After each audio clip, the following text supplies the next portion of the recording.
Praise the Lord. ஆண்டவராகிய இயேசு கிறிஸ்து நாமத்திலே வாழ்த்துகிறேன். தேவனுடைய பிரசன்னமும் கிருபையும் உங்களோடு இருப்பதாக. ஏசாயா 35ஆம் அதிகாரம் முதல் வசனம். வனாந்திரமும் வறண்ட நிலமும் மகிழ்ந்து கடுவேலி கழித்து அது புஷ்பத்தை போல செழிக்கும். பாருங்க, நல்ல அழகான ஒரு வசனம். வனாந்திரமும் வறண்ட நிலமும் மகிழ்ந்து கடுவேலி, ஒரு காலியான ஒரு பொட்டல்காடு கழித்து புஷ்பத்தை போல ஒரு செழித்து. எங்கள் அனைவரோட வாழ்க்கை ஒரு செழிப்பு இல்லாமல் பூ பூக்காமல் வனாந்தரமாக இருக்குது. இந்த வனாந்தரத்தை தான் ஆண்டு சொல்கிறாரு, நான் வனாந்தரத்தை வயல் வழியாக மாற பண்ணுவேன். அநேகர் வாழ்விலே ஒரு திருமணம் இல்லாமல், வேலை இல்லாமல், குடும்பங்களில் ஒரு சமாதானம் இல்லாமல் அதே அந்த வனாந்தரமான வாழ்க்கையை அவர் வாழ்கிறார்கள். இந்த வனாந்தரமான வாழ்க்கையிலிருந்து மனிதன் விடுபட வேண்டும் என்றால் அவரே ஆண்டவரே பல வழிகளை சொல்லுகிறார். வனாந்தரத்திலே நான் வழியை உண்டாக்குவேன். ஏசாயா 43ஆம் அதிகாரம் 19 வசனம். நான் வனாந்தரத்திலே நான் வழியை உண்டாக்குவேன். எப்படி மனிதன் வாழ வேண்டும்? நானே வழியும் சத்தியமும் ஜீவனுமாக இருக்கிறேன்.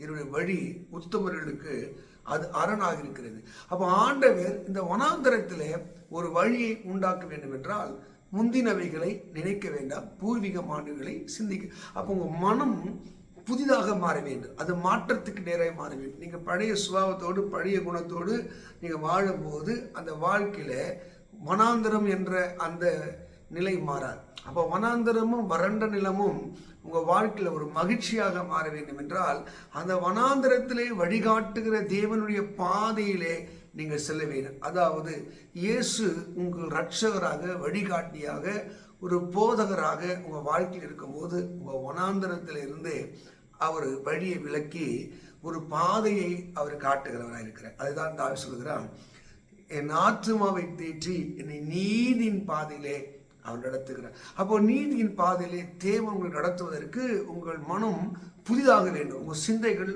மாற வேண்டும். அதுதான் முந்தின நினைக்க வேண்டாம், பூர்வீகமான சிந்திக்க வேண்டாம், இதோ நான் புதிய காரியங்கள் செய்கிறேன். அப்போ இந்த வனாந்தரம் மகிழ வேண்டும் என்றால், வனாந்தரத்தில் மாற்றங்கள் வர வேண்டும் என்றால், வனாந்தரத்தில் அற்புதங்கள் நடக்க வேண்டும் என்றால் நம்முடைய மனமானது அது புதிதாக வேண்டும். இந்த இடத்துல இந்த வனாந்தர வாழ்வு எத்தனையோ பைபிளை நீங்கள் படிக்கும் போது ஒரு மனுஷன் லூக்கா 8ஆம் அதிகாரத்தில் 28 படிக்கும் போது 27 நம்முடைய வரலாறு ஆரம்பிக்கும்.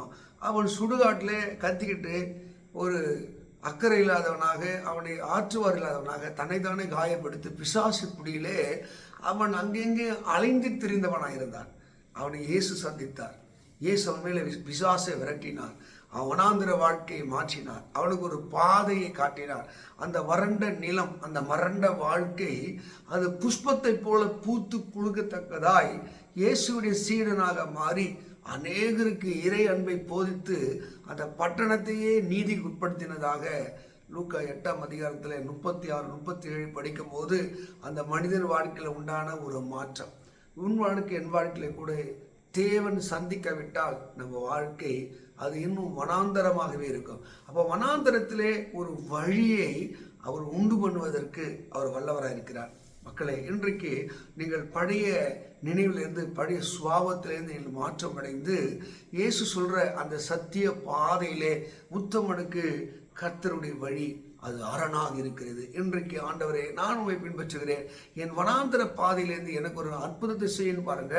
தண்ணீர் தடாகமாக மாற்றுவாராம், வனாந்தரம் லீலி புஷ்பத்தை போல மாறுமா. அங்கு அழகாக எழுதுகிறது, அவர் உன்னதத்திலேருந்து ஆவி ஊற்றப்படும் மட்டும் அப்படி இருக்கும், அது வனாந்தரமாயிருக்கும்.